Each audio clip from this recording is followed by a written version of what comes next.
Goed 200 mensen kwamen juist op de informatiegeerkomst in het Abel-Lenstra stadion. De bewoners van het Heerenveen konden maar gaan vragen over het AZC onder andere te lenen bij stands van de politie, het COA, vluchtelingenwerk en de lokale politiek. Nou, ik ben nieuwsgierig. Ik lees het van de morgen in de kranten. En ik ben gewoon nieuwsgierig hoe het geerzeel alle keer. En ik wil me als vrijwilliger op Jan. Dus ik denk, nou, dat is de plek dat ik me als vrijwilliger op Jan kan. Enkele tientallen mensen hebben haar al opjoen als vrijwilliger voor het nieuwe AZC.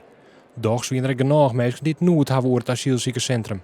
En dan benam over het plak, onder rane van de Wenwijk Heerenveen Noord. Ik snap best dat mensen plek moeten hebben en ik gun alle asielzoekers een veilige plek. Maar ik ben hier niet bij mee. Waarom niet? Er is toch, als er een asielzoekerscentrum tegenover je huis komt, verwacht ik een stuk waardevermindering van je huis. Een asielzoekerscentrum is prima, maar het is te veel in de locatie Noord. Nou hebben wij het GGZ en nu straks ook nog van de drugsverslaafden die er komen. En nu ook nog straks het asielzoekerscentrum. Dat vind ik wel erg veel in Noord. Ik ben er zorgen hoe goed het AZC er krijgt uitkomt te zien. Want wij weten ook niet wat er komt. Dat weet de gemeente zelf ook nog niet. Dus eigenlijk worden we hier niet wijzer van.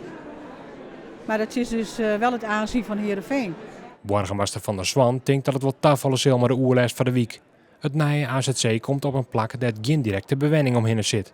Ook zullen de asielzoekers net door de week hoegen om bij het centrum van het dorp te komen. Dit is volgens het college de beste plek. Het is een open plek waar je ook snel kunt bouwen. Het is een plek waar je de veiligheid kunt garanderen. Het is een plek waar je goed kunt ontsluiten en het is een plek dicht bij voorzieningen en toch geen belasting voor de woonwijk. De gemeente neemt tak om de man die een besluit over de komst van het nieuwe AZC.